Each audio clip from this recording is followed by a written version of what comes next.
Morning, everybody. Myself, Mohammed Fai. First of all, thanking your management team for giving me this great opportunity to present here. आजकल हम देख रहे हैं कि plastic का use दिन ब दिन बहुत बढ़ रहा है। गवर्नमेंट अलग अलग स्कीम्स चला रही है, फिर भी आज ये प्लास्टिक को जो है जो कम नहीं कर पाए, उस हद तक हम नहीं कर पाए कि जिससे ह्यूमन लाइफ सेव हो जाए। तो इसी को चलते देखते हुए, इस प्रॉब्लम को देखते हुए हमने देखा कि जो सॉइल है, जो फर्टिलाइजर होता है सॉइल में, वो कम हो रहा है। जहाँ पर आप देखते हैं कि जो बर्न करते हैं प्लास्टिक को, वो बर्न करने के बाद जो गैसेस निकलती है, वो गैसेस भी ह्यूमन लाइफ को बहुत हार्म कर रही है, जिससे कैंसर के पेशेंट बढ़ रहे हैं। तो इसी को देखते हुए, इसको परखते हुए, ये प्रॉब्लम्स को हमने जांचा, सोल्यूशन निकालना चाहा, जिससे हमने कुछ रिसर्च फोकस की भी हमने स्टडी की। तो उसी से हमें एक सोल्यूशन मिला। तो हम सोल्यूशन है कि प्लास्टिक फॉर्म में करके इसको कन्वर्ट करेंगे ऑयल में, और वो ऑयल को एज अ फ्यूल यूज करेंगे। तो उस फ्यूल को यूज करने के लिए हमने एक प्रोटोटाइप बनाया है। इस मॉडल का एक प्रोटोटाइप हमने बनाया है, मैं आज आपको स्लाइड के फॉर्म में प्रेजेंट कर रहा हूँ।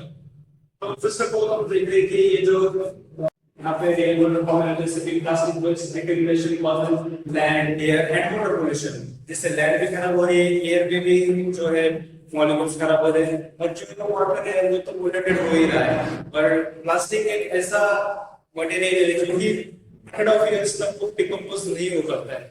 तो इसको डिकम्पोज ना करते हुए इसको कन्वर्ट करके उसका जो गैसेस है वो कंडेंस करके जो ऑयल निकला है उसको फ्यूल यूज करेंगे। तो हम अब आगे देखेंगे कि जो प्रोसेस है, ये ब्लॉक है, जिसमें हम भी फर्स्ट ऑफ ऑल देखेंगे कौन से कंपोनेंट्स हमने इसके यूज किए, जिससे कि ये प्रोडक्ट हमारा रेडी हो। तो फर्स्ट ऑफ ऑल सोलर है। अभी ये प्रोजेक्ट तो पहले बहुत ही जनों ने किया था, लेकिन इसमें हमने एक ऐसी चीज ऐड की है आज तक इसने नहीं की। सोलर में आज तक इलेक्ट्रिसिटी से हुआ है, लेकिन हम सोलर पे कर रहे हैं। तो पूरा सोलर इफेक्ट रेडी है। इसके बाद बैटरी सिस्टम का प्रोटेक्शन होगा। इसके बाद वो कंडेंसर में इसका वो लिक्विड फॉर्म में कन्वर्ट होगा, और फिर जो फ्यूल कलेक्शन टैंक होगा जो पैक्ड रहेगा, वो उससे भी ग्लो होता रहेगा।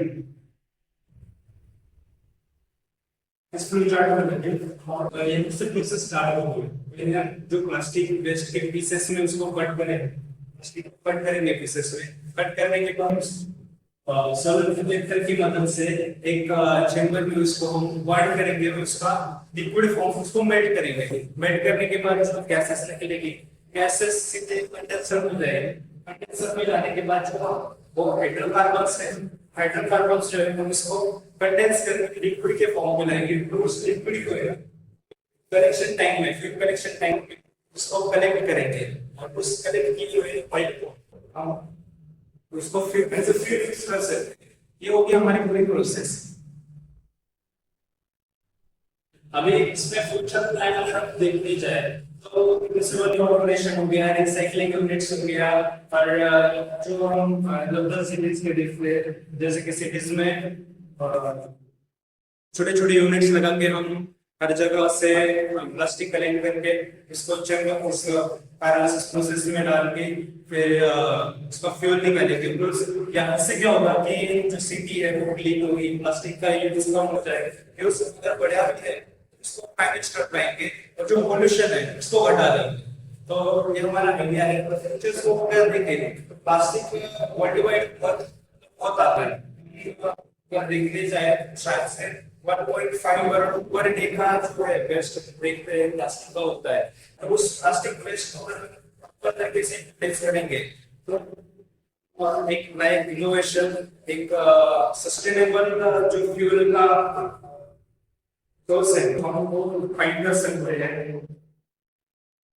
तो कंक्लूजन पे जो प्लास्टिक है उस प्लास्टिक को कलेक्ट करेंगे, प्लास्टिक को फ्यूल में कन्वर्ट करेंगे। फ्यूल में कन्वर्ट करने के बाद उस फ्यूल को हम व्हीकल्स में यूज करेंगे, जिससे कि उसकी पोल्यूशन भी कम हो जाएगा। प्लास्टिक डिकम्पोज करने का जो प्रॉब्लम है वो सॉल्व हो जाएगा। तो हमें प्लास्टिक से भागना नहीं पड़ेगा, तो प्लास्टिक को एक और एक लेवल तक बढ़ाना पड़ेगा कि इसका कहीं ना कहीं यूज कर पा रहे। तो ये हमारा प्रोजेक्ट था, और इस प्रोजेक्ट से हम एक नया इनोवेशन करना चाहते हैं। तो आशा है कि आप सभी जजेस पूरी मैनेजमेंट टीम हमारे प्रोजेक्ट को एक अच्छे तरीके से परखेंगे और उस हिसाब से हमें आगे की गाइडलाइंस दें। Thank you.